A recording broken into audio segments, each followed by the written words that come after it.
Hello students, आपण revision series जी सुरू केलेली आहे यात सुरुवातीला आपण पहिल्या चॅप्टरबद्दल माहिती घेतली आहे. व्हिडिओ लेक्चरच्या माध्यमातून आपण जे महत्त्वाचे बोर्डच्या दृष्टिकोनातून बोर्डची जी आपली एक्झाम होणार आहे 12ची त्याच्या दृष्टिकोनातून जे महत्त्वाचे क्वेश्चन्स आहेत आणि त्या चॅप्टरला वेटेज किती आहे आणि इतक्या वर्षाच्या एक्सपिरियन्समध्ये कोणते क्वेश्चन्स जास्त प्रमाणात विचारले जातात याबद्दल आपण माहिती घेत आहोत.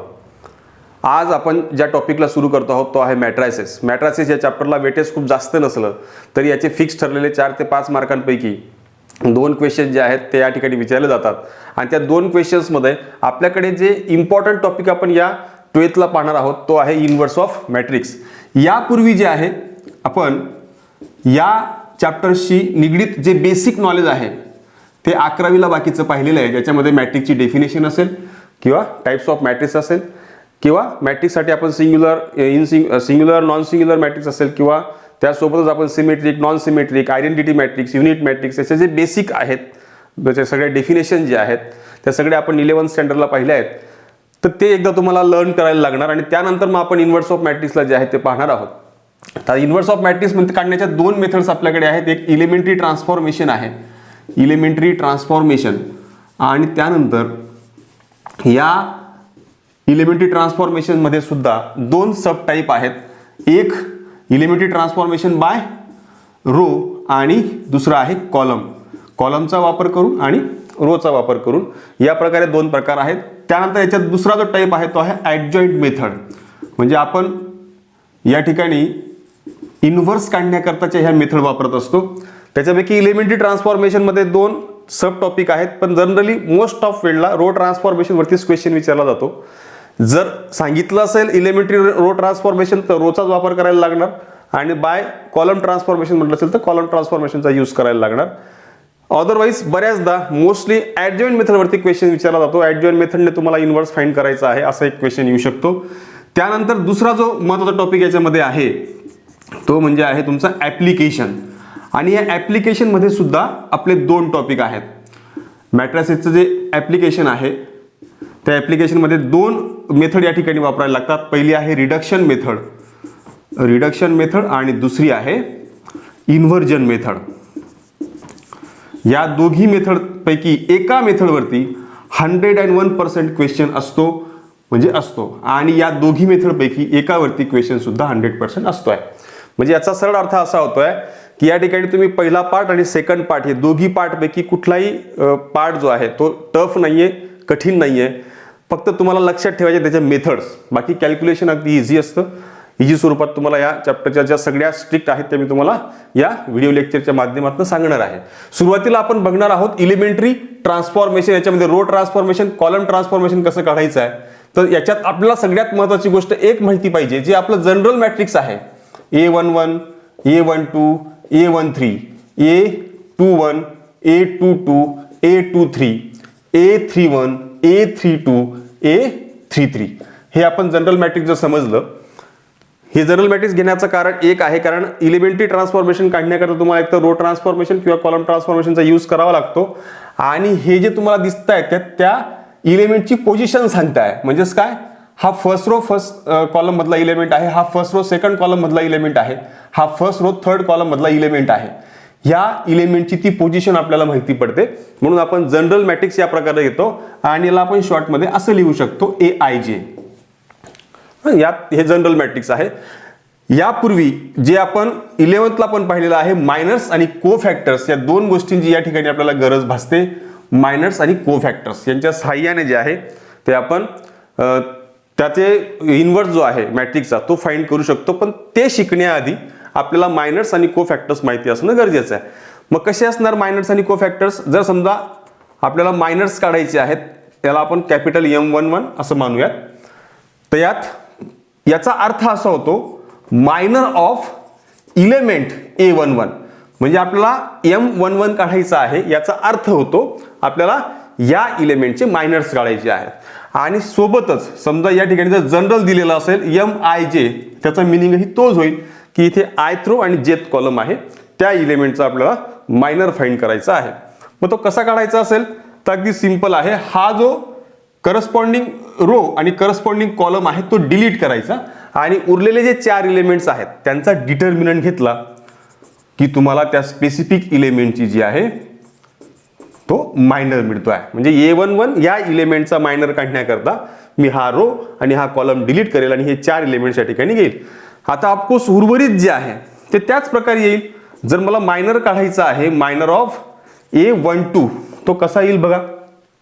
हा आता इलेमेंट आहे आपला, या इलेमेंटच्या करस्पॉन्डिंग जो रो आहे हा रो आणि हा कॉलम हा डिलीट करायचा. उरलेली 4 इलेमेंट जे दिसत आहेत त्याचा आपण डायरेक्टली डिटर्मिनंट घेतला की आपल्याला त्या स्पेसिफिक इलेमेंटचा जो आहे तो मायनर मिळतो आहे. सेम वे आपण हे सगळं करू शकतो. मग आपल्याला समजा डायरेक्टली मला या इलेमेंटचा जर मायनर काढायचा असेल, M32 is equal to minor of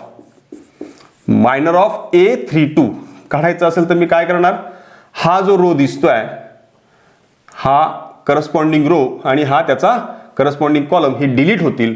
मग उरलेले 4 इलेमेंट जे आहेत त्यांचा डिटर्मिनंट आपल्याला घ्यायला लागणार. म्हणजे यावरून आपल्याला त्या इलेमेंटची मायनर जे आहे ते मिळणार आहे. या प्रकारे आपण हे 9 इलेमेंट्स आहेत तर आपल्याला 9 मायनर्स त्या ठिकाणी मिळतील. सेम आपल्याला आता को फॅक्टरसाठी पण एक छोटासा फॉर्म्युला आहे. को फॅक्टर काढायचा असेल तर याला CIJ असं पण आपण डिनोट करू शकतो. CIJ is equal to MIJ. आता इथे MIJ म्हणजेच मायनरच असणार आहे आणि इथे -1/i+j असं असणार आहे फॉर्म्युल्यामध्ये. आणि हा MIJ हा परत आपल्याला घ्यायचा आहे. फक्त डिपेंड करतं ते ह्या पार्टवरती, CIJ आणि MIJ मधला डिफरन्स. त्याच्यात फक्त आणि फक्त साईनचंच अपोजिट असू शकते किंवा इक्वल असू शकते. बाकी मॅग्निट्यूड सेम असेल, म्हणजे जे मायनर्स तुम्ही काढलेत त्याची जी पण व्हॅल्यू निघणार आहे तीच तुमची को फॅक्टरची पण व्हॅल्यू असणार आहे. फक्त डिफरन्स होऊ शकतो तो साईनचा. साईन काय बदलू शकते, कशी बदलू शकते, डिपेंड करते की ते आय आणि जे ची बेरीज काय येते आहे. म्हणजेच काय, I+j हा जर इव्हन असेल आणि I+j हा ऑड असेल यावर त्याची साईन जी आहे ती डिपेंड करते की तो निगेटिव्ह येईल की पॉझिटिव्ह येईल. म्हणजे याचा काय अर्थ होतोय की -1/i+j आहे ना, तर इथे समजा 1+1 जर घेतला, याची सम जी 2 येते, 1+2 घेतला तर हा 3 येतोय. 2 हा इव्हन नंबर आहे, 3 हा ऑड नंबर आहे. म्हणजे I+j हा जर 2 आला म्हणजेच -1 चा स्क्वेअर होऊन जाईल आणि -1 चा स्क्वेअर काय येतो 1. म्हणजेच त्यावेळेला CIJ हा MIJ असणार आहे. म्हणजे ज्या वेळेला I+j ची सम जी आहे ती इव्हन नंबर असेल अशा वेळेला स्वतः मायनर जो असेल, को फॅक्टर जो असेल तो स्वतः त्याच मायनर असेल. मायनर आणि को फॅक्टर दोघी इक्वल असतील अशा वेळेला. अदरवाईज ऑपोजिट साईन फक्त जाईल, दुसरं काही होणार नाही. म्हणजे बघा, एखादं उदाहरण जर आपण घ्यायचं असेल तर C11 जर मला काढायचं आहे तर याचा अर्थ असा होतो की -1/1+1 आणि इथे M11. म्हणजे जिथे काही हा -1/2 हा तुमचा प्लस होऊन जाईल. म्हणजे हा डायरेक्ट M11 आला. जो आपण M11 ऑलरेडी काढलेला असेल तोच आपला C11 असणार आहे. ते जर आपल्याला C12 काढायचा असेल तर आपल्याला जो C12 काढायचा असेल तर इथे काय येईल, -1/1+2 M12 या ठिकाणी असा येईल. आणि M12 आपला काढलेला असेल ऑलरेडी, किंवा आपण डायरेक्ट पण या स्टेपमध्ये काढू शकतो. -1/1+2 घेतलाय तर 1+2 3 होतोय, म्हणजे -1/3 होईल. त्याचा क्यूब घेतला तर हा मायनस होऊन जाईल आणि हा -M12 होऊन जाईल. म्हणजे ज्या ज्या कंडिशनमध्ये या दोघांची सम जी आहे ती इव्हन नंबर असेल तर CIJ हा MIJ असणार. आणि ज्या ज्या कंडिशनमध्ये त्यांची सम जी आहे ती ऑड नंबर असेल त्या वेळेला CIJ हा मायनस म्हणजे निगेटिव्ह होईल किंवा अपोजिट साईन त्याला असं म्हणता येईल की त्याला अपोजिट साईड मिळेल.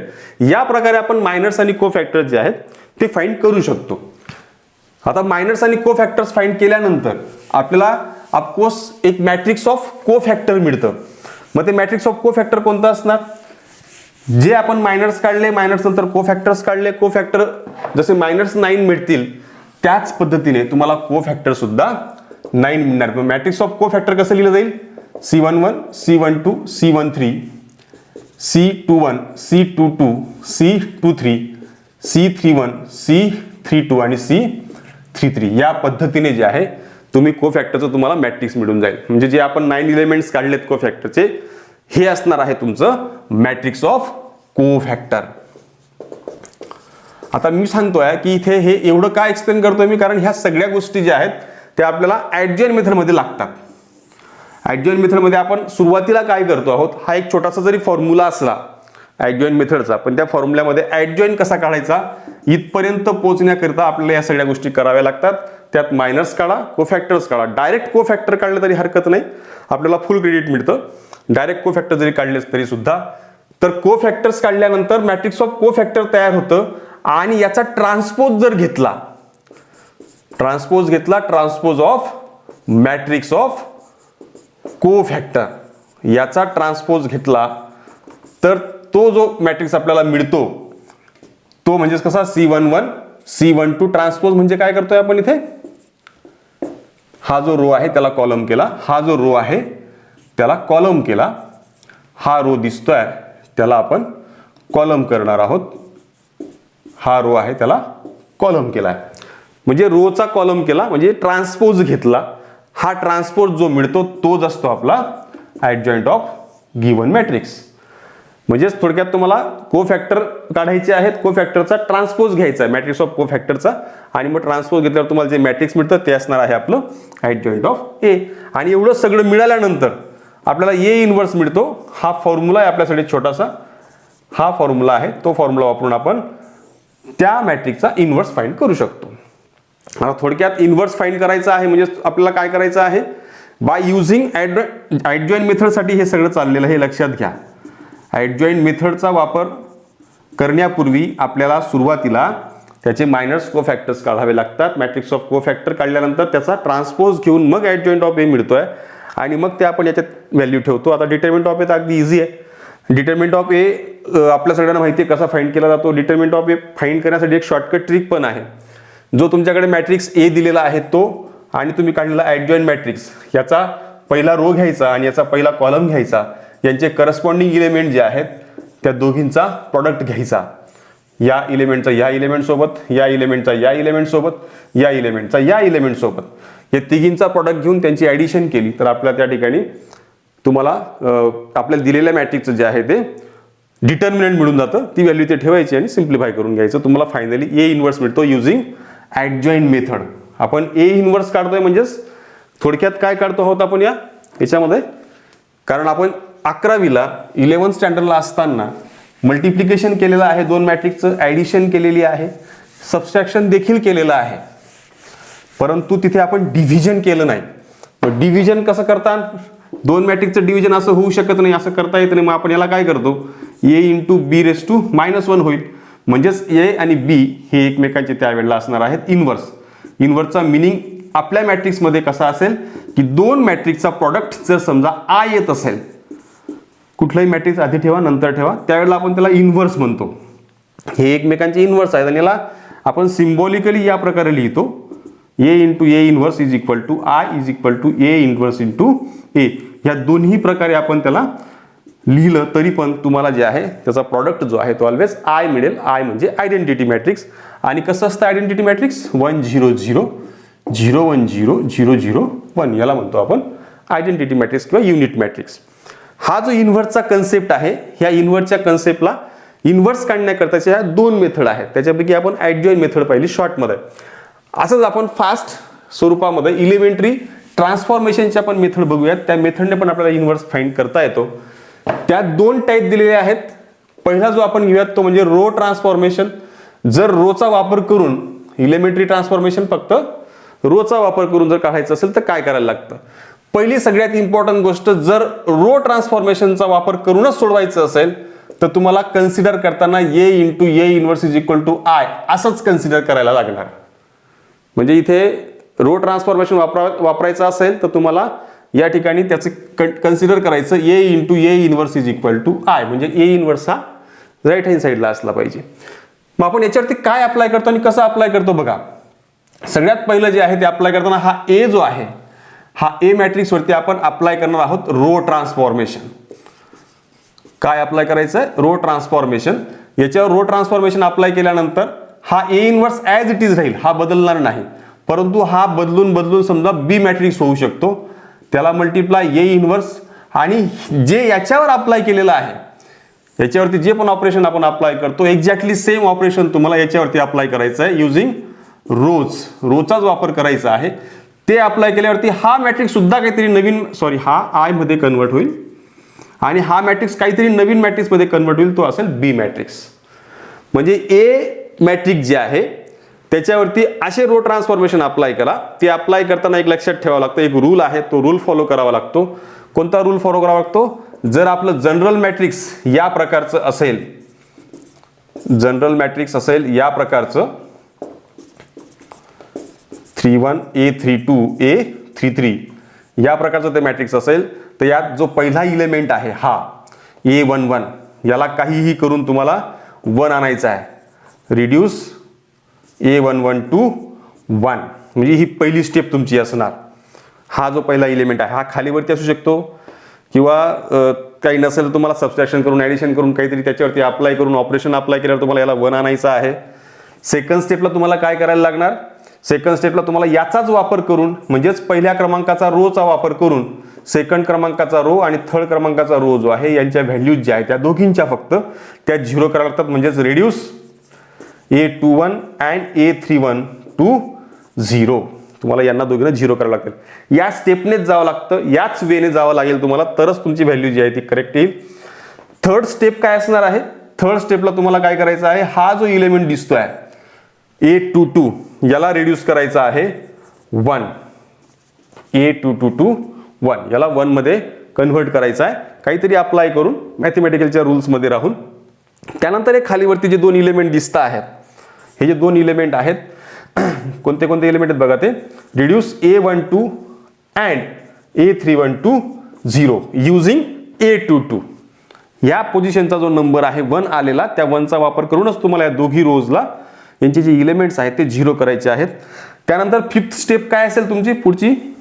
हा जो इलेमेंट दिसतोय A33 याला तुम्हाला रिड्यूस करायचा आहे A33 टू 0. तो झाल्यानंतर पुढची स्टेप काय असणार आहे तुमची? हा जो इलेमेंट आहे तो 1 होऊन जाईल, त्याच्यानंतर याचा वापर करून हे दोघी इलेमेंट जे आहेत ते तुम्हाला 0 करायचे आहेत. म्हणजे A13 अँड A23 टू 1.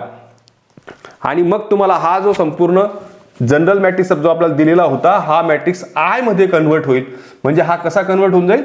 1 0 0 0 1 0 0 0 1 या प्रकार तो आयडेंटिटी मॅट्रिक्स येईल.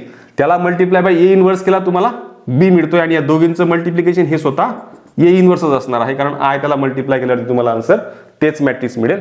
मग इथे हा तुम्हाला बी मिळतो. मग हा तो बी जो आहे तो आहे आपला एलिमेंटरी रो ट्रान्सफॉर्मेशनने काढलेला इनवर्स दिलेल्या मॅट्रिक्सचा. या प्रकारे तुमचा रो ट्रान्सफॉर्मेशन अप्लाय करून ए इनवर्स जो आहे तो फाइंड होऊ शकतो. बाकी मध्यंतरी आपण कसे अप्लाय करतो आणि ते अप्लाय करताना काय काळजी घेतली गेली पाहिजे वगैरे हे आपण एखाद्या एक्झाम्पलच्या माध्यमातून 100% जे आहे ते हा टॉपिक संपल्यानंतर समजून घेणार आहोत. पुढे बघा, पुढचं जे दिसतंय हेच जर तुम्हाला कॉलम ट्रान्सफॉर्मेशनने विचारलेलं असेल,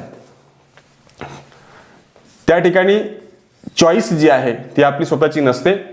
जर फक्त इलेमेंटरी ट्रान्सफॉर्मेशनने फाइंड करा असं म्हटलेलं असेल तर मात्र अशा वेळेला तुम्हाला तुमची चॉईस आहे की तुम्ही रो ट्रान्सफॉर्मेशनने सोडवा किंवा कॉलम ट्रान्सफॉर्मेशनने सोडवा.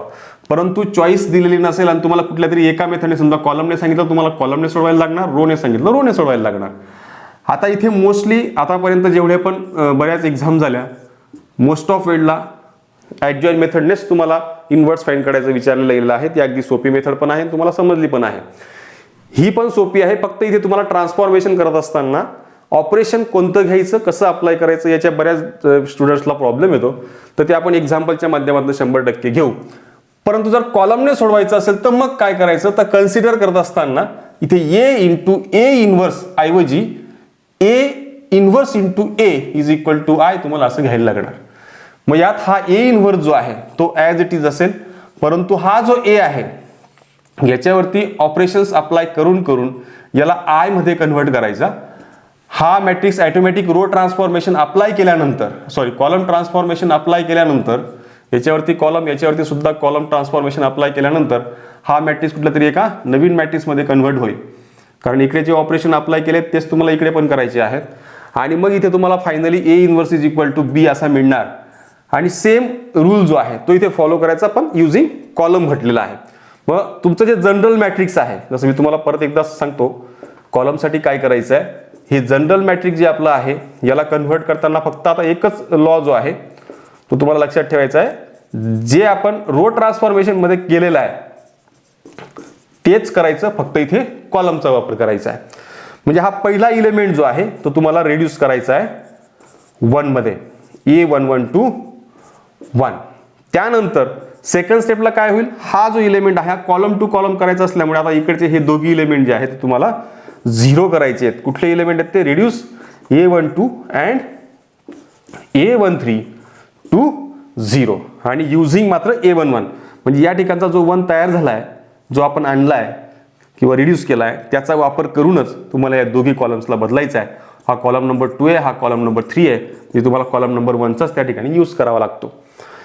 त्यानंतर हा जो दिसतोय पुढचा इलेमेंट, याला रिड्यूस करायचा आहे 0 मध्ये, सॉरी 1 मध्ये, रिड्यूस A22 टू 1. त्याला रिड्यूस केल्यानंतर तुम्हाला त्याचे आजूबाजूचे 2 नंबर दिसत आहेत, हा आणि हा, हे दोघींना तुम्हाला रिड्यूस करायला लागणार. Reduce A21 and A23 to 0 using A22. या ठिकाणचा जो 1 आहे त्याचा वापर करून, हे थोडं फास्ट घेऊयात, आता कळलं असेल तुम्हाला बहुतेक.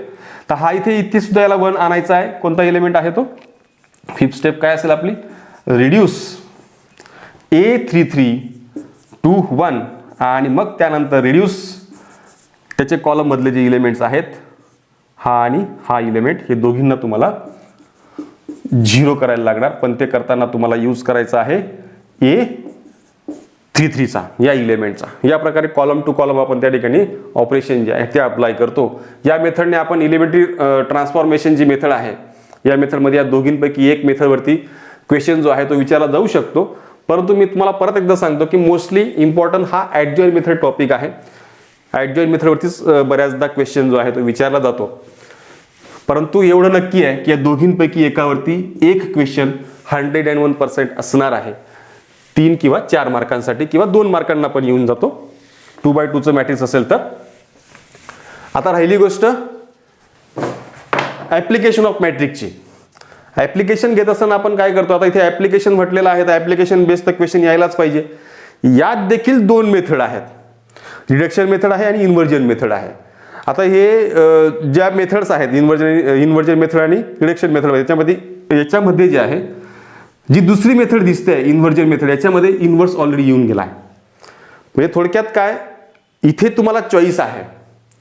इथे तुम्ही तिथं असं शक्यतोवर असं येत नाही की रिडक्शन मेथडने सोडवा किंवा इन्व्हर्जन मेथडने सोडवा. परंतु पुन्हा एकदा मी तेच सांगेल, जर तसं म्हटलं गेलं की कोणती मेथड अप्लाय करायची, तर आपल्याला त्याच मेथडने तुम्हाला ते एक्झाम्पल सोडवायला लागणार. अदरवाईज तुम्हाला त्या एक्झाम्पलचं क्रेडिट जे आहे ते 0 मिळणार आहे. म्हणून क्वेश्चन अगदी व्यवस्थित वाचायचा की जर रिडक्शन मेथडने सोडवायला लावलाय तर रिडक्शन मेथडने सोडवा, इन्व्हर्जनने सांगितलं असेल तर इन्व्हर्जनने सोडवा. जनरली चॉईस मिळते आपल्याला, कारण ऍप्लिकेशन बेस्ड क्वेश्चन आहे. महत्त्वाचं इम्पॉर्टंट हेच असतं की तुम्हाला मॅट्रिक्सचा यूज करून त्याला सोडवता आलं पाहिजे, हा त्यामागचा उद्देश असतो. आता हे जे मॅट्रिक्स तुम्हाला, हे जे ऍप्लिकेशन ऑफ मॅट्रिक्स दिसत आहे, यात रिडक्शन मेथड आणि इन्व्हर्जन मेथड छोटासा फरक आहे. एक काम तर दोघींना कॉमन आहे, जसं की फॉर एक्झाम्पल समजा A1x plus B1y equal to C1, A2x plus B2y equal to C2, हे 2 सायमल्टेनियस इक्वेशन्स आपल्याला सॉल्व्ह करायचे आहेत. हे सॉल्व्ह करण्याकरता आपण मॅट्रिक्स मेथडचा वापर करतो. याच्या बऱ्याचशा मेथड आपण क्रॅमर्सला शिकलेलो आहोत. यापूर्वी आपण बऱ्याचशा ग्राफिकल मेथडने त्यांना सॉल्व्ह केलेलं आहे. परंतु आपल्याला जर मॅट्रिक्सचा वापर करून त्याला सोडवायचं असेल, दोघी मेथड पैकी आपण एक मेथड पहिले सुरुवातीला घेऊयात, रिडक्शन मेथड. तर तत्पूर्वी एक स्टेप जी आहे सगळ्या दोघींमध्ये आहे. हा जो दिलेले 2 इक्वेशन्स तुम्हाला दिसत आहेत, या 2 इक्वेशन्स मध्ये 3 पार्ट आहेत, एक एक्स व्हेरिएबलचा, वाय व्हेरिएबलचा आणि कॉन्स्टंटचा. याच्यापैकी जे इथे तुम्हाला दिसत आहेत एक्स वाय, हा जो पार्ट आहे, यातले जे कोइफिशियंट्स आहेत हे तुम्हाला पहिल्या मॅट्रिक्स मध्ये लिहायचे आहेत. हे बघा, हा एक्सचा कोइफिशियंट, वायचा कोइफिशियंट, एक्सचा कोइफिशियंट, वायचा कोइफिशियंट, हे तुम्हाला या पहिल्या मॅट्रिक्स मध्ये लिहायचे. त्याला मल्टिप्लाय जे आपलं मॅट्रिक्स आहे, जो अननोन नंबर्स आहेत, व्हेरिएबल्स आहेत, जे आपल्याला फाइंड करायचे आहेत, ते तुम्हाला या मॅट्रिक्स मध्ये लिहायचे आहेत, कॉलम मॅट्रिक्स मध्ये.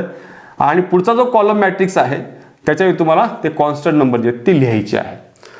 हे आपण दिलेले जे इक्वेशन्स आहेत, म्हणजे सायमल्टेनियस इक्वेशन्स जे आहेत दिलेले, लिनियर इक्वेशन इन 2 व्हेरिएबल्स, हे 2 इक्वेशन जे आहेत त्यांना आपण मॅट्रिक्स फॉर्म मध्ये असं लिहू शकतो. दिलेल्या इक्वेशनला तुम्ही मॅट्रिक्स फॉर्म मध्ये लिहिला तरी तुम्हाला या ठिकाणी 1 मार्क्स डायरेक्ट मिळून जातो आहे. नुसतं मॅट्रिक्स फॉर्म मध्ये लिहायला सुद्धा 1 मार्क्स असतो. नुसतं मॅट्रिक्स फॉर्म मध्ये कसं लिहायचं बघा, फक्त एक्स आणि एक्सचे कोइफिशियंट एका खाली एक लिहिले, वायचे कोएफिशियंट इथे लिहिले. सेकंड मॅट्रिक्स त्याला मल्टिप्लाय करताना हे अननोन व्हेरिएबलचं मॅट्रिक्स असतं, कॉलम मॅट्रिक्स, आणि एक कॉन्स्टंट नंबरचं मॅट्रिक्स आहे. इकडे तिकडे दिलेलं असेल त्याला तुम्ही क्रमाने लिहून घ्यायचं आणि त्यानुसार त्याला मांडायचं आहे.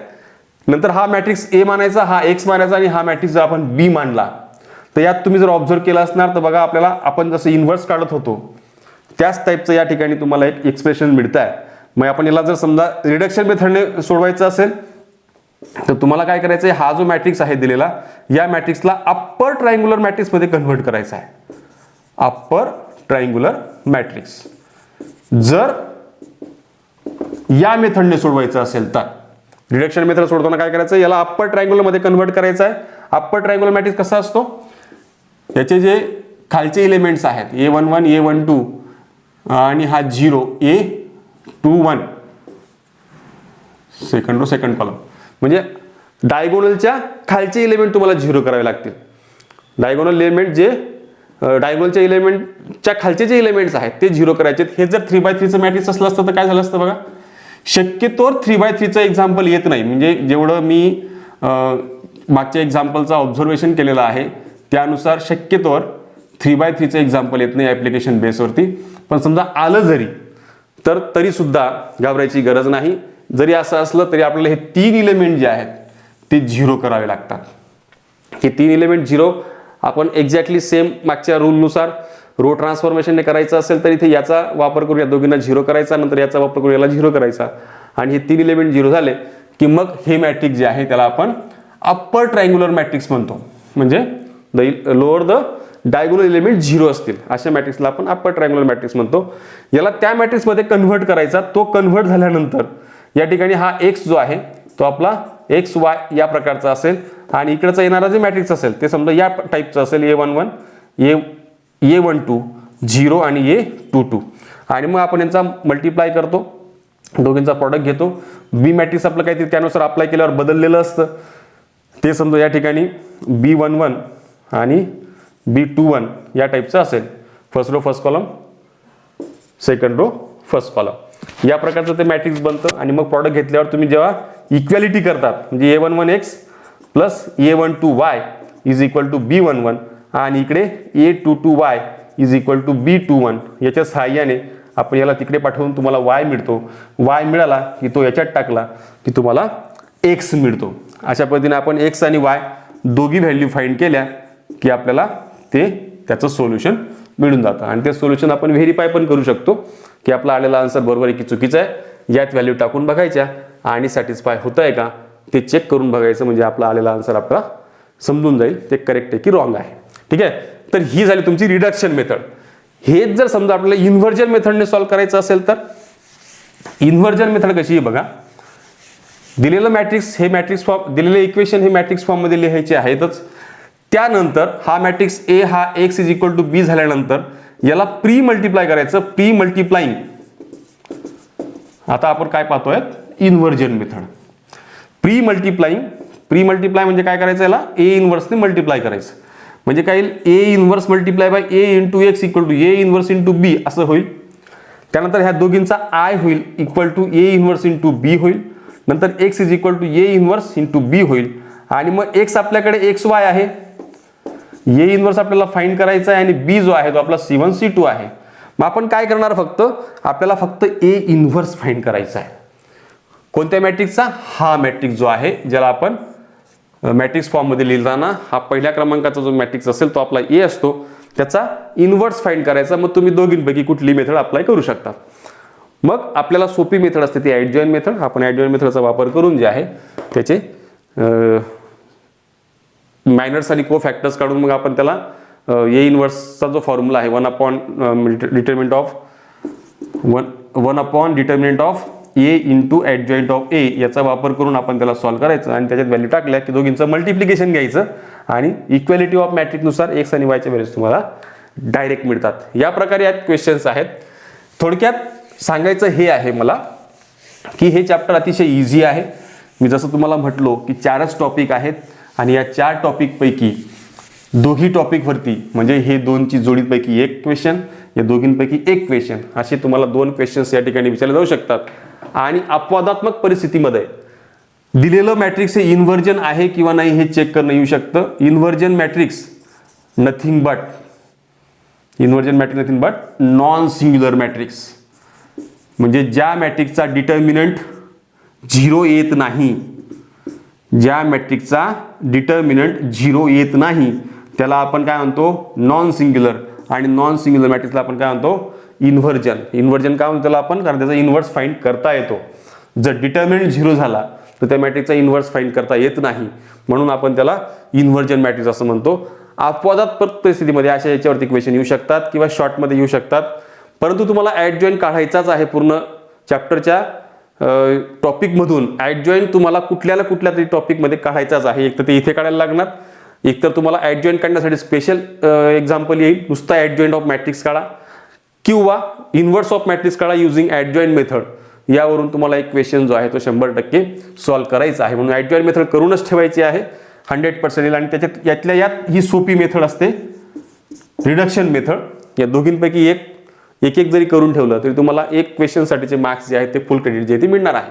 आता प्रत्यक्ष या 4ही टॉपिकवरचं एक एक्झाम्पल जे आहे ते आपण बघूयात.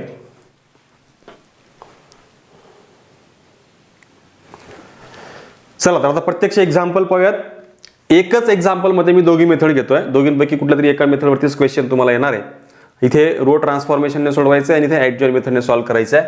तर दिलेलं जे मॅट्रिक्स असेल ए मॅट्रिक्स, याचा डिटर्मिनंट जो तो नॉन झिरो येईल, कारण ए इन्व्हर्स त्याचा निघेल, त्यामुळे ते वाटल्यास चेक करून घ्यायचं डिटर्मिनंट काढून की या मॅट्रिक्सचा डिटर्मिनंट जो आहे तो जर नॉन झिरो आला तर याचा अर्थ ते इन्व्हर्स त्याचा निघेल, म्हणजेच ते इन्व्हर्जन मॅट्रिक्स असणार. तर अशा वेळेला आपण ॲडजॉईंट मेथडने त्याचा इन्व्हर्स जो आहे तो फाइंड करू शकतो.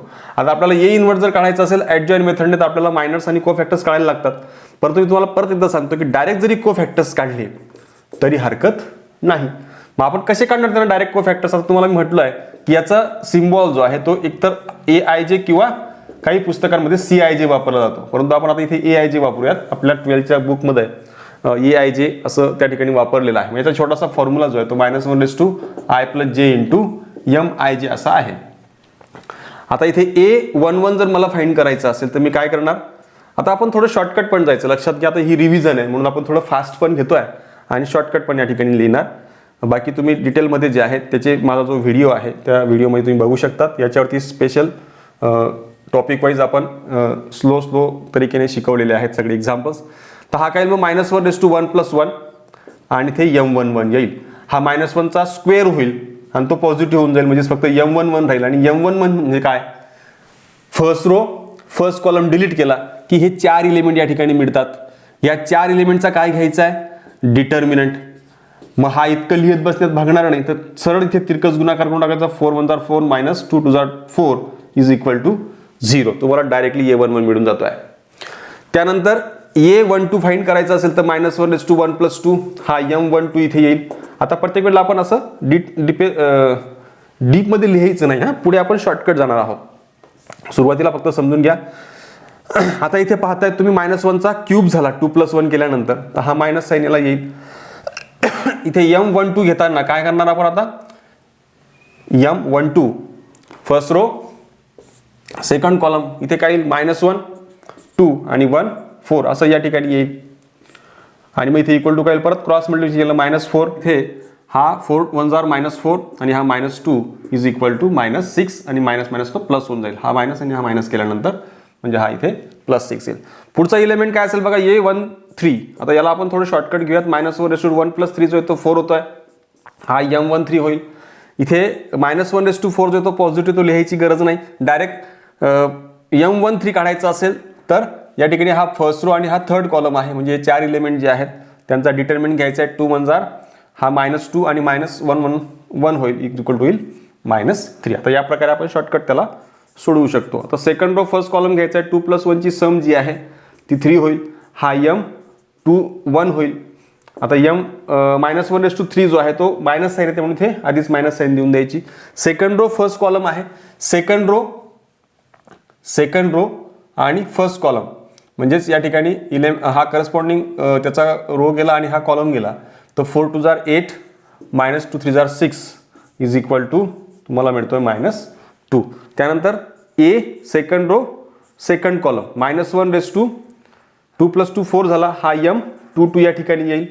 इथे काय होईल बघा, आता -1/4 हा पॉझिटिव्ह आहे, तो पॉझिटिव्ह होऊन जाईल. सेकंड रो सेकंड कॉलम येताना second row second column 4 1 R 4 4 1 R 4 आणि 1 3 आर 3 -3 इज इक्वल टू येईल +1.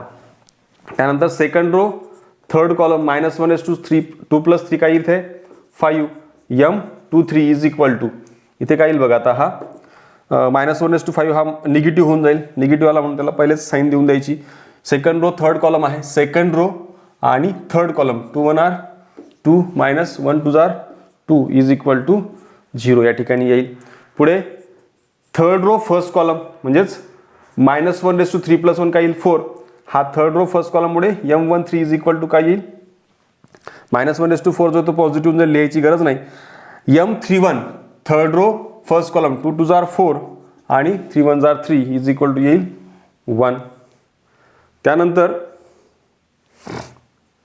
3 1 R 3 first row first column ना 2 2 आर 4 3 1 आर 1 ओके.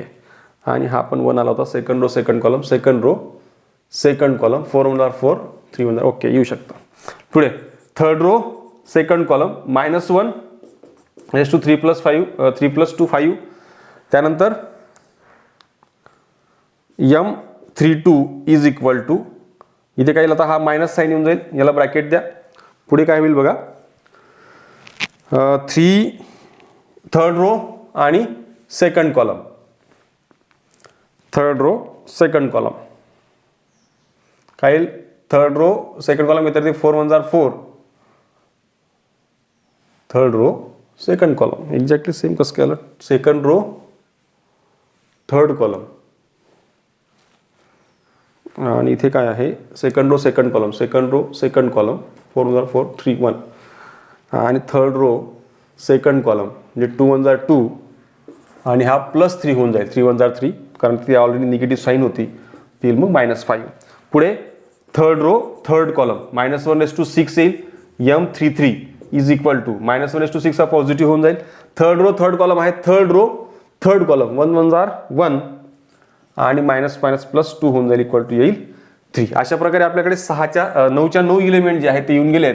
याला ॲडजॉइंट डायरेक्ट लिहायचं असेल तर बघा काय करायचं आहे म्हणजे याआधी मायनर्स काढा मग कोफॅक्टर्स काढा मग मॅट्रिक्स ऑफ कोफॅक्टर्स काढा नंतर मग त्याचा ट्रान्सपोज घ्या. एवढं करण्यापेक्षा डायरेक्ट ॲडजॉइंट कसं लिहायचा हे जे आपण कोफॅक्टर्स काढलेले आहेत मॅट्रिक्स ऑफ कोफॅक्टर मध्ये इलिमेंट लिहिताना आपण A11 A12 A13 असे लिहिणार म्हणजे हे फर्स्ट रोचे इलिमेंट्स आहेत हे सेकंड रोचे इलिमेंट्स आहेत आणि हे थर्ड रोचे इलिमेंट्स आहेत. यांना कॉलममध्ये जर लिहून टाकलं तुम्हाला डायरेक्ट ॲडजॉइंट मिळतोय. मग कसा मिळेल तो ॲडजॉइंट बघा ॲडजॉइंट A11 पहिला इलिमेंट जो दिसतोय तो 0 आहे म्हणजे पहिल्या रो मधले हे इलिमेंट्स आहेत त्यांना आपण डायरेक्ट कॉलममध्ये लिहून टाकायचं आहे म्हणजे काय ते 0 6 -3. त्यानंतर पुढचा इलिमेंट बघा हे 3 रो मधले इलिमेंट्स बघा त्यांना आपण कॉलममध्ये लिहिणार आहोत -2 1 आणि 0. त्यानंतर पुढचे 3 इलिमेंट जे आहेत 1 -5 3 1 -5 आणि 3 अशा प्रकारे हे आपल्याला ॲडजॉइंट ऑफ मॅट्रिक्स जे आहे ते मिळून जात आहे. नंतर तुम्हाला बोललो की मी डिटर्मिनंट ऑफ ए काढण्याची शॉर्टकट ट्रिक जी आहे ती हा पहिला रो घ्यायचा आहे दिलेल्या मॅट्रिक्सचा पहिला रो आणि ॲडजॉइंट ऑफ मॅट्रिक्सचा पहिला कॉलम आणि यांचे जे करस्पॉन्डिंग इलिमेंट्स आहेत 1 याचा 0 याचा करस्पॉन्डिंग इलिमेंट 2 याचा 6 याचा करस्पॉन्डिंग इलिमेंट 3 याचा -3 यांची बेरीज करून टाकायची सम करून टाकायची आहे. म्हणजे 1 हा 0 येईल हा +12 आणि हा -9 इज इक्वल टू तुम्हाला फायनली डिटर्मिनंट ऑफ ए जो आहे तो 3 मिळतो आहे. म्हणजे यावरून आपल्या लक्षात असं आलं आहे की आपण हे जे डिटर्मिनंट आहे ते शॉर्टकटने आपल्याला फाइंड करता येणार आहे. आणि आपल्याकडे एक छोटासा फॉर्म्युला आहे ए इन्व्हर्स फाइंड करण्याचा 1/डिटर्मिनंट ऑफ ए इंटू ॲडजॉइंट ऑफ ए या साह्याने आपण 1/3 आणि ॲडजॉइंट आपण काढला हे संपूर्ण मॅट्रिक्स 0 6 -3 -2 1 0 1 -5 3 या प्रकारे आपण त्या मॅट्रिक्सचा जो आहे तो इन्व्हर्स जो आहे तो फाइंड करू शकतो. याच जागेवर जर 2x2चं मॅट्रिक्स आलं असतं तर आणखी इझी झालं असतं. इथे फक्त 4 इलिमेंट्स राहिले असते आणि आपण काय केलं असतं 4 इलिमेंट राहिले असते तर आपल्याला हे फक्त 4च इलिमेंट काढावे लागले असते. म्हणजे फर्स्ट रो फर्स्ट कॉलम गेला first row first column direct तुमचा हा तुम्हाला मायनर मिळतो. डायरेक्ट तुम्हाला त्याच्याच आत सगळे मायनर्स मिळतात फक्त त्यांच्या पोझिशननुसार कोफॅक्टर आपल्याला साईन त्यांची ऑपोजिट होणार आहे. म्हणजे दोन कोफॅक्टर सेम असतील, दोन मायनर जे आहेत तेच कोफॅक्टर असतील आणि दोन मायनर जे आहेत उर्वरले त्यांचा फक्त तुम्हाला कोफॅक्टर जो आहे तो ऑपोजिट साईनने मिळणार आहे. बघा आता तेच मॅट्रिक्स आपल्याला दिलेलं आहे आणि त्याला फक्त आपल्याला रो ट्रान्सफॉर्मेशनचा वापर करून रो ट्रान्सफॉर्मेशन वापरायचं आहे आणि रो ट्रान्सफॉर्मेशन वापरून त्याचा इन्व्हर्स काढायचा आहे. काय सांगितलं आपण अशा वेळेला कन्सिडर करायचं आहे. जर रो ट्रान्सफॉर्मेशन यूज करतो आहोत तर कन्सिडर काय करायचं आहे, A into A inverse is equal to I. यात ए जो आहे तो आपला दिलेला गिव्हन मॅट्रिक्स जो आहे तो 1 2 3 -1 1 2 आणि 1 2 4 असा हा गिव्हन मॅट्रिक्स आहे. त्याला मल्टिप्लाय ए इन्व्हर्स आणि आय त्या काय वेळेला काय असणार आहे, आय म्हणजेच काय असेल 1 0 0 0 1 0 0 0 1 हे असेल तुमचं. कन्सिडर करताना मात्र रो ट्रान्सफॉर्मेशनच्या वेळेला असं करायचं आहे, कॉलमच्या वेळेला हा ए इन्व्हर्स या साईडला असणार आहे ना. बस आता हे जे काही मांडलं गेलं आहे याच्यावरून तुम्हाला फक्त आता काय करायचं, या इथे 1 आणायचा होता तो ऑलरेडी आहे, त्याचा वापर करून याला आणि याला 0 करायचा आहे. हे आपलं आता टार्गेट असणार आहे. कारण आपण आता इथे काय करतो आहोत, आपल्याला याला आय मध्ये कन्व्हर्ट करायचा आहे. हा याच्यावरती अप्लाय करत करत आय पर्यंत त्याला आणायचा आहे आणि जे इकडे अप्लाय करतोय तेच तुम्हाला इकडे पण अप्लाय करायचं आहे. मग काय होईल बघा आता इथे. आता सुरुवातीला काय करणार, हा 1 ऑलरेडी आहे त्यामुळे आपलं काम इझी झालं आहे. अप्लाय करताना आपल्याला काय करायचं आहे, अप्लाय R2 हा आपला R1 आहे, हा R2 आहे आणि हा R3 आहे. असे 3 रो आपल्याला या ठिकाणी मिळतात. R2 चेंजेस टू, कसा चेंज होतोय R2, या दोघांची जर मी सम केली ना, म्हणजेच काय R2 प्लस R1 जर मी केला तर हा डायरेक्ट 0 होतोय. R2 चेंज होतोय परंतु मी त्याला R1 चा वापर करतोय म्हणून या दोघांची मी सम करणार. म्हणून कन्सिडर करताना मी काय करतोय, R2 प्लस R1. आणि मला जर याला 0 करायचं असेल तर मी याच्यातनं हा सबस्ट्रॅक्ट करेन. म्हणजेच काय होईल, चेंज होतोय R3, तिसऱ्या रो मधला इलेमेंट R3 चेंज होतोय. कसा, R3 आणि हा R1 या दोघींचं सबस्ट्रॅक्शन केल्यावरती 0 मिळतोय. एक साथ आपण दोघी अप्लाय करू शकतो जर वेगवेगळ्या रो मधले इलेमेंट्स असतील तर. अशा वेळेला पुढे बघा, आता हे जे मी काही वापरलेलं आहे त्याचा वापर करून हा 1 2 3 पहिला रो बदलणारच नाहीये, बाकी हे दोघी रो चेंज होतील. कसे, हा तर 0 होईल कारण मी जसं म्हटलं की ते R2 तुमचा -1 आणि हा 1 आहे तर डायरेक्ट 0 झाला. त्यानंतर हा जो इलेमेंट आहे 1 R2 मधला इलेमेंट आहे 1 आणि R1 त्यावेळेला आहे 2 2 + 1 काय झाला 3. त्यानंतर R2 काय आहे 2, सेकंड रो मधला इलेमेंट 2, R1 त्यावेळेला काय 3 2 + 3 काय येईल मग 5. त्यानंतर आता पुढचा तिसऱ्या नंबरचा रो हा थर्ड रो आहे, हा 0 होईल कारण आपण जस्ट तेच केलाय 1 - 1 1 - 1 केल्यानंतर आता 2 - 2 केला तर 0, 4 - 3 केला तर 1. अशा प्रकारे तुम्हाला हे मॅट्रिक्स लिहिता येईल. आता हे इकडे जे अप्लाय केलं तुम्हाला इकडे पण करायचं आहे म्हणून पहिला रो बदलणारच नाहीये, इथे बदलणारे फक्त R2 आणि R3 म्हणून तो पहिला रो आधीच लिहून टाकायचा. राहिली गोष्ट आता सेकंड रो आणि थर्ड रोची. तर कसं करणार, हा अप्लाय करायचा आहे, तुम्हाला दोघांची सम करायची आहे, R2 + R1 करायचा आहे. म्हणजे हा R2 आणि R1 यांची सम करायची आहे, हा R1 हा R2 यांची सम करायची 1, यांची सम करायची 0, R3 - R1 करायचा आहे म्हणजेच सबस्ट्रॅक्शन करायचं आहे 0 - 1 -1 0 - 0 1 - 0 1. या ठिकाणी या प्रकारचे मॅट्रिक्स लिहिता येईल. पुढे आपण पुढची स्टेप आपली अशी आहे की याला 1 करावं लागेल, याला 1 करणं गरजेचं आहे. मग याला 1 कसा करणार, याला डायरेक्ट 1 होत नाही तर मग अशा वेळेला आपण काय करतो, अप्लाय चेंजेस कोणाला करायचा आहे, हा सेकंड रो आहे, सेकंड रो चेंज होतोय. कसा चेंज होतोय, त्याला मी 3 ने डिवाइड करून टाकेल कारण 3 / 3 हा 1 येतो आणि त्याला 1 करण्याकरता आपल्याला 3 ने डिवाइड करायला लागणार. मग डिवाइड करताना काय होईल बघा, इथे पहिला रो बदलेल का, नाही, सेकंड रोज फक्त बदलतोय. कसा 0/3, हा सेकंड रोचा एलिमेंट 0, R2 म्हणजे 0 0/3 0 3/3 1 5/3 हा 5/3 होऊन जाईल. हा पण बदलणार नाहीये कारण बदलतो फक्त इथे R2च आहे, बाकी सेम असेल. इथे पुढे काय करायचं, फक्त तुम्हाला सेकंड नंबरच्या रोला 3 ने डिवाइड करायचं आहे म्हणून इथे पण तुमचे हे 2 रो जे आहेत ते बदलणार नाहीत. मग इथे काय 1/3 1/3 1/3 आणि हा 0/3 काय येईल 0. आता पुढे ह्या 1 चा वापर करून याला आणि याला 0 करायचा होता परंतु हा ऑलरेडी 0 होऊन गेलाय. आता तुम्हाला इथे एकच अप्लाय करायचा आहे, फक्त कोणाला बदलायचा आहे आपल्याला, फर्स्ट रोला. म्हणजेच कसा अप्लाय होईल तो, अप्लाय R1 चेंजेस टू. कसा चेंज होईल, R1 इथे मला R2 चा वापर करायचा आहे म्हणजे मी काय करणार बघा, इथे R1 मायनस हा जो R1 आहे 2 आहे, त्यातनं मायनस केला 2 R2, म्हणजे मी याला 2 ने मल्टिप्लाय करेल ना, म्हणजे सेकंड रोला मी 2 ने मल्टिप्लाय केलं आणि त्याच्यामधून फर्स्ट रो जर सबस्ट्रॅक्ट होत असेल तर 0 होईल. म्हणजे R1 मायनस 2 इंटू R2. हा लक्षात, सेकंड रोला मी 2 ने मल्टिप्लाय करतोय म्हणून ते 1 मल्टिप्लाय 2 केलं म्हणून 2 मायनस 2 तुम्हाला 0 मिळतो. आता पुढे डायरेक्ट त्याला पहिला रो बदलतोय फक्त आपला, हे 2 रो बदलणार नाहीत ना ते डायरेक्ट लिहून टाकायचे, जे बदलणार नाहीत ते डायरेक्ट लिहायचे. 0 0 1 हा पुढे A inverse is equal to इथे येईल 1 0 0 1/3 1/3 0 1 0 0 1. हा रो सुद्धा बदलणार आहे. पहिला रो बदलेल आपला, बाकी सगळं सेम राहील. म्हणजे बदलतंय तेच फक्त लिहायचं राहू दिलाय. आता इथे काय होईल बघा, R1 मायनस 2 R2. R1 काय आहे 1, 1 मायनस 2 इंटू R2 काय त्यावेळेला 0, 1 मायनस 2 इंटू 0 1. पुढे हा 2 आहे, 2 मायनस 2 इंटू 1 म्हणजे 2 मायनस 2 0. पुढे R1 काय आहे 3, 3 मायनस 2 इंटू R2 त्यावेळेला काय 5/3.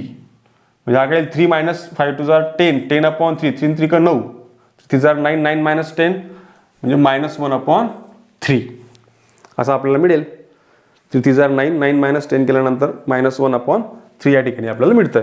म्हणजे थोडक्यात काय तर आपल्याला पहिल्या रो मधले सगळे एलिमेंट जे आहेत ते बदलतील. सेम तिकडे अप्लाय करायचं आहे. आता काय होईल, हा जो पहिला रो आहे R1 1 आहे मायनस 2 टाइम्स R2 त्यावेळेला काय 1/3, 3 1 जार 1, 3 1 जार 3, 3 मायनस 2 1, 1/3 या ठिकाणी येईल 1/3. पुढे इथे काय आता बघा, इथे हा 1 पहिला R1 काय R1 0 आहे, 0 मायनस 1/3, 0 मायनस 1/3 इंटू हा 2 पुढे आहे बघा, 2 इंटू R2 1/3 जस्ट मायनस 2/3 येईल, मायनस 2/3. त्यानंतर पुढचा एलिमेंट बघा, दोघे 0 0 आहेत बघा, 0 0 आहेत म्हणजे ते 0 होऊन जाईल. ठीक आहे. पुढे आता इथे 1 ऑलरेडी आहे. आता ह्या 1चा वापर करून आपल्याला काय करायचं आहे, या 1चा वापर करून आपल्याला या दोघींना एलिमेंटला 0 करायचं आहे. कसं करणार, अप्लाय वापर याचा करायचा आहे, बदलायचा R1 ला, चेंजेस टू R1 मायनस. आता बघा जर मला याला मी प्लस केला तर तो हे होईल, मल्टिप्लाय त्याला 1/3 केला आणि R1 केला तर बघा R1 मायनस 1/3 आणि R3 जो आहे तो 1, त्याला मल्टिप्लाय 1/3 केल्यावर तो 1/3 येईल. त्या दोघींची सबस्ट्रॅक्शन ॲडिशन केल्यावरती हे एक निगेटिव्ह एक पॉझिटिव्ह कॅन्सल होऊन जाईल, 0 होत आहे. पुढे अप्लाय आणखी एक गोष्ट करायची, R2 चेंजेस टू R2 कसं चेंज होईल, याला मी 5/3 ने मल्टिप्लाय करेल R2ला, R3ला 5/3 ने मल्टिप्लाय केलं म्हणजे याच्यातनं हा मायनस केला म्हणजेच 0 होऊन जाईल. अशा प्रकारे आपण ते अप्लाय करतो. हे येणं फार गरजेचं आहे. एकदा काय हे तुम्हाला ऑपरेशन जमलं तर कॅल्क्युलेशनच फक्त भाग राहतो. आता आपण जास्त विचार करायची गरज नाही, हे ऑलरेडी सगळं याच प्रकारे होईल कारण आपण हे 0 करण्याकरताच अप्लाय केलेलं आहे. बाकी इकडचं महत्त्वाचं आहे, इकडचा पार्ट फार इम्पॉर्टंट आहे. यात R1 आणि R2 दोघे बदलत आहेत. 1 0 1 हा जो पार्ट आहे हाच पार्ट तुमचा फक्त वेगळा राहील. आता इथे हा -1 आहे, सॉरी इथं हा -1 लिहायचा राहिला आहे. हा इथे -1 आहे, हा -1 आहे. तर काय होईल बघा, आता इथे R1 प्लस 1/3 R3 आहे. R1 काय 1/3 प्लस 1/3 R3 त्यावेळेला काय -1, जो 0 झाला डायरेक्टली 0. पुढे R1 काय R1 आहे -2/3 आणि प्लस 1/3 इंटू R3 त्यावेळेला काय 0 म्हणजेच काय आला फक्त -2/3. त्यानंतर पुढे काय बघा, हे 0 आहेत दोघी, हा 0 पण हा 1 आहे म्हणजे 0 प्लस 1/3 आणि R3 त्यावेळेला काय 1. हे बघा हा जो दिसतोय ना -1 0 1 -1 0 1 हे R3 आहेत वापरले. बाकी आपला फॉर्मॅट सेम होता. हा फॉर्मॅट फक्त व्हॅलिड होतो आपण बस. इथे काय मग हा 1/3 येईल. सिमिलरली आपण अप्लाय करूयात R2 वरती. तर R2 काय आपला बघा आता R2 आहे 1/3 -5/3 त्यावेळेला R3 काय आहे -1. याला सिम्प्लिफाय केलं तर काय येईल हा 1 पॉझिटिव्ह होऊन जाईल 5 - 1 5 + 1 6 6/3 होईल तो 6/3 काय येतो 2 हा 2 येईल इथे. त्यानंतर पुढचं काय बघा R2 काय 1/3 -5/3 R3 त्यावेळेला काय 0 म्हणजे हा फक्त काय येतोय 1/3. त्यानंतर R2 काय आपला 0 -5/3 R3 त्यावेळेला काय 1 म्हणजे हा काय येईल -5/3. अशा प्रकारे जे मॅट्रिक्स आहे ते आपल्याला मिळालेलं आहे. हा आपला I आहे. I याला लिहिला नाही तरी चालणार होता, डायरेक्ट लिहिला इनवर्स तरी चालेल. आणि इथून 1/3 कॉमन निघतोय. तर 1/3 कॉमन काढला इथे 0 येईल, हा -2 येईल, हा 1 येईल. इथं नाही आहे 3 1/3 म्हणून तो 6 होऊन जाईल. हा 1 येईल, हा -5 येईल. इथे पण नाही म्हणून हा -3 येईल, हा 0 आणि हा 3 येईल. आणि अशा प्रकारे आपल्याला ये इनवर्स जो आहे तो डायरेक्टली मिळून जाईल. 1/3 आणि 0 -2 1 6 1 -5 -3 0 3. याला पण आपण आन्सर व्हेरीफाय करू शकतो. हे आन्सर जर व्हेरीफाय करायचं असेल तर हे मॅट्रिक्स आणि गिव्हन मॅट्रिक्स या दोघींचा प्रॉडक्ट घेऊन टाकायचा. या दोघींचा जर प्रॉडक्ट घेतला तो जर I आला 1 0 0 0 1 0 0 0 1 तर समजायचं की आपला आन्सर जे आहे ते करेक्ट आहे. म्हणजे ते पण आपल्याला व्हेरीफाय करता येईल. आणि जर 3 ने मल्टिप्लाय मध्ये हे करायचं नसेल तर फक्त हे मॅट्रिक्स हे 1/3 सोडून हे मॅट्रिक्स आणि हे मॅट्रिक्स हे दोघीही मॅट्रिक्सचा प्रॉडक्ट घ्यायचा. त्या मॅट्रिक्सचा प्रॉडक्ट तुमचा यायला पाहिजे 3 0 0 0 3 0 0 0 3. तर समजायचं की हे आपला आन्सर जे आहे ते करेक्ट आहे. हेच जर 2/2चं असलं तर आणखी इझी होऊन जाईल. 2/2चं मॅट्रिक्स जर असलं तर इथे एवढे 4 एलिमेंट्स असतील आणि या 4 एलिमेंट तुम्हाला फक्त काय करायचं इथे 1 करायचा, याचा वापर करून याला 0 करायचा, नंतर याला 1 करायचा, याचा वापर करून याला 0 करायचा, सेम इथे 4 वरती अप्लाय करायचं. म्हणजे त्याच प्रकारे तुम्हाला आन्सर जे ते मिळून जाईल. ओके.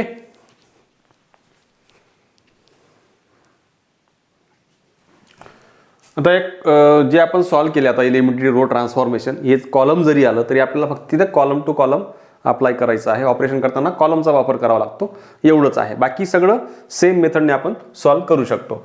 पुढचं बघा आता लास्ट आपलं बघायचं ॲप्लिकेशन. ॲप्लिकेशनवरती आपल्याला 2 मेथड्स आहेत, इन्व्हर्जन मेथड आणि रिडक्शन मेथड. त्यात आपल्याला फक्त दिलेलं जे सायमल्टेनियस इक्वेशन आहे ते सॉल्व करायचे आहेत.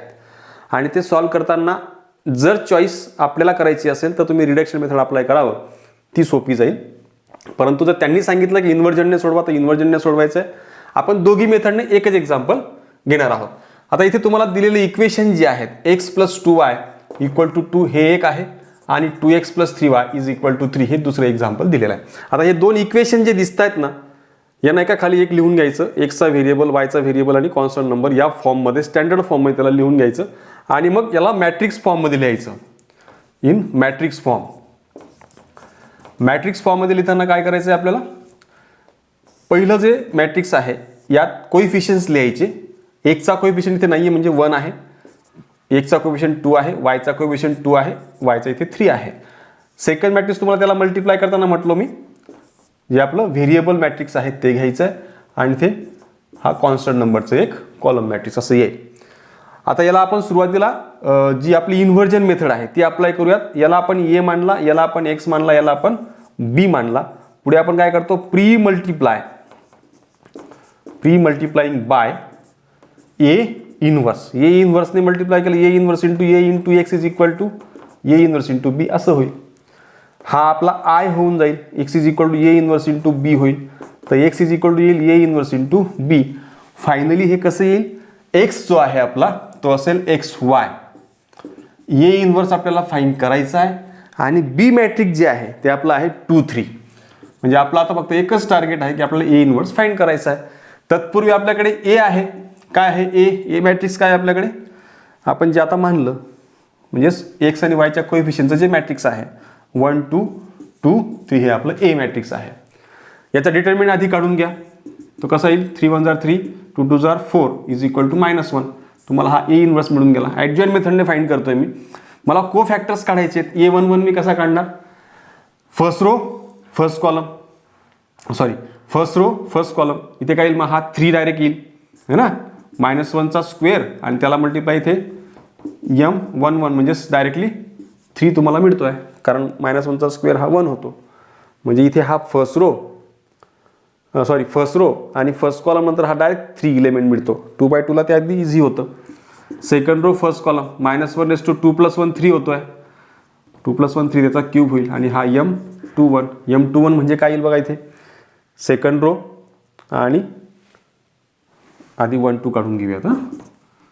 फर्स्ट रो सेकंड कॉलम, हा first row second column directly -2 येईल, कारण -1चा क्यूब मायनस येतो, इथे 2 आहे म्हणून -2 येईल.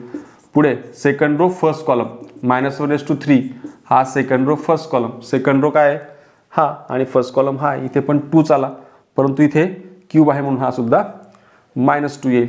पुढे सेकंड रो सेकंड कॉलम -1 4 होईल, म्हणजेच M22 जरा काय होईल सेकंड रो सेकंड कॉलम, म्हणजे ते काही फक्त 1, कारण -1 4 जो येतो 1 येतो.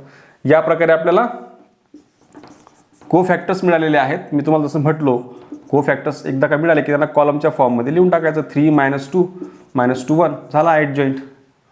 म्हणजे नंतर मॅट्रिक्स ऑफ को फॅक्टर लिहून त्याला परत ट्रान्सपोज करण्यापेक्षा सरळ हे कॉलमच्या स्वरूपात लिहून टाकायचे. 3 -2 आणि -2 आणि 1. ओके, हा ॲडजॉईंट मिळाला की आपण फक्त काय करतो त्याच्यामध्ये, त्यात फक्त तुम्हाला टाकायचे आहेत व्हॅल्यूज आपल्या फॉर्म्युल्यामध्ये. A inverse is equal to 1/डिटरमिनंट of A into adjoint of A equal to 1/-1. आपण डिटरमिनंट ऑफ A ऑलरेडी काढला आहे. ॲडजॉईंट ऑफ A आपल्याकडे आहे, काय तो 3 -2 -1. हा मायनस साईन इथे येईल, मायनस साईन मध्ये मल्टिप्लाय करून टाकायची. मायनस साईन जर मध्ये मल्टिप्लाय केली तर काय होईल, हा -3 होईल, हा +2 होऊन जाईल, हा 2 होईल आणि हा -1 होईल. हा तुम्हाला A इन्व्हर्स मिळाला. हा कुठं ठेवणार आपण, जे एक्सप्रेशन ऑलरेडी काढलेलं आहे त्याच्यामध्ये हे ठेवून द्या. म्हणजे ते काय मग XY equal to A inverse काय -3 2 -1 आणि हा काय 2 3. आता या दोघींचं प्रॉडक्ट घ्यायचा, याचा प्रॉडक्ट घ्यायचा आहे. काय होईल प्रॉडक्ट घेताना, फर्स्ट रो फर्स्ट कॉलम आपण घेतो -3 × 2 -6 आणि 2 × 3 +6. इथे लक्षात. नंतर सेकंड रो फर्स्ट कॉलम 2 × 2 जार 4 आणि हा 3 × -3 इक्वल टू येईल तुम्हाला हा काय मिळाला आता, हा 0 आणि हा 1 मिळतोय. म्हणजे तुम्हाला x आणि y हे दोन्ही जर इक्वॅलिटी आपण वापरलं मॅट्रिक्सचं तर corresponding element x is equal to 0 येतोय, corresponding element y is equal to 1 येतोय. हे आपलं फायनल आन्सर आहे आणि आपण हे व्हेरीफाय पण करू शकतो. यात त्या व्हॅल्यू ठेवून बघायच्या. x ची व्हॅल्यू बघा 0 ठेवा आणि y जो आहे तो 2 × 1 ठेवा आणि या दोघांना सिम्प्लिफाय केल्यावर तुम्हाला आन्सर मिळतंय 2. म्हणजे आपण जे सोल्युशन काढलंय ते अगदी करेक्ट आहे. या प्रकारे आपण ते चेक देखील करू शकतो. यानंतर आहे आपली रिडक्शन मेथड. बाकी सगळं सेम मॅट्रिक्स फॉर्म तोच असेल. आता मला जर वापरायची आहे रिडक्शन मेथड तर मी सरळ जे मॅट्रिक्स आहेत ते लिहून घेईल आणि ते लिहिल्यानंतर मला या पहिलं जे मॅट्रिक्स आहे याला फक्त कन्व्हर्ट करायचं आहे ते अप्पर ट्रायंग्युलर मॅट्रिक्समध्ये. म्हणजे मला फक्त काय करायचं आहे, याला 0 करायचं आहे या मॅट्रिक्स या इलेमेंटला 2 2 ला. आता हा 2 जर 0 करायचा असेल तर या 1चा वापर मी करणार. मग मी काय अप्लाय करतोय, apply R2 changes to R2 - 2 times R1. याला 2 ने मल्टिप्लाय करा, याच्यातनं हा मायनस करा, 0 होऊन जातो. एकदा का ते अप्लाय केलं तर कसं मॅट्रिक्स मिळतं बघा. मला पहिला रो जो आहे तो बदलणार नाही, बदलणार आहे ते काय फक्त हा 0 होणार आहे. आणि हा कसा बदलेल, हा R2 जो आहे तो 3 आहे, -2 × R1 हा 2 आहे, 3 - 4 काय झाला -1. 2 × 2 जार 4 3 - 4 -1. हे आपलं सेकंड मॅट्रिक्स आहे XY व्हेरिएबलचं, ते लिहून टाकलं. आणि हा आपला कॉन्स्टंटचं मॅट्रिक्स 2 3 हे असं लिहून टाकलं आहे. ठीक आहे, याची गरज नव्हती आपल्याला, या स्टेपची गरज नाही. इथे डायरेक्ट जरी आपण XY लिहिलं आहे तरी पण हरकत नाही. एक्स आणि ए वगैरे मागण्याची इथं गरज नाही रिडक्शन मेथडमध्ये. ते डायरेक्ट पण दिलं तरी चालणार आहे. नंतर यांचं प्रॉडक्ट घ्या. 1 × x 1x प्लस हा 2y इक्वल टू डायरेक्टली 2 मिळेल तुम्हाला. इक्वॅलिटी केल्यानंतर इथे 0x आणि हा -y इज इक्वल टू 3 मिळेल. तुम्हाला -y इक्वल टू 3 मिळाला म्हणजेच y काय मिळाला -3. ही व्हॅल्यू याच्यात पुट करा. सॉरी ते काही चुकलं का बघा. First row first column first row first column -y आहे तो सॉरी हां फक्त -y आहे काहीतरी चुकलं बघा. 2 3 बरोबर आहे 2 3 बरोबर आहे. हां याच्यावर अप्लाय करायचं राहिलं का आपलं 3 - 4 हां हा पण झालं. याच्यावर अप्लाय करायचं राहिला. हा इलिमेंट अप्लाय करायचा राहिला. याच्यावरती अप्लाय करायचं बाकी आहे बघा. R2 काय 3 3 - 2 × R1 त्यावेळेला काय 2 3 - 4 हा सुद्धा -1 झाला आहे. हा सुद्धा -1 आहे. मग हा -1 झाला तर y काय आला तुमचा 1.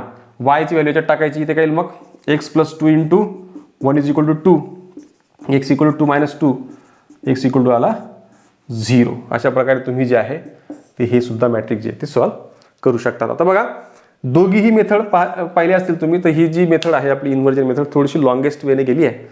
रिडक्शन मेथड थोडीशी एकदम शॉर्टमध्ये आली आहे. म्हणजे हे डिपेंड करतं आता ते क्वेश्चन्स बोर्डच्या एक्झामला कसं विचारलं जातं. जर इन्व्हर्जन मेथडने विचारलं तर इन्व्हर्जनने सोडवावं लागणार. रिडक्शनने विचारलं तर रिडक्शनने. आणि जर नाहीच विचारलं फक्त मॅट्रिक्स मेथड म्हटलेलं असेल तर अशा वेळेला मात्र आपण रिडक्शन मेथडला प्रेफरन्स दिला गेला पाहिजे कारण त्याचं आन्सर फास्ट येतं आणि पटकन पण मिळणार आहे. राहिली गोष्ट याच्यावर होऊ शकतं की 3/3चं मॅट्रिक्स जर दिलेले इक्वेशन्स आले तर हे 3/3 मध्ये तुम्हाला सगळं करायला लागणार.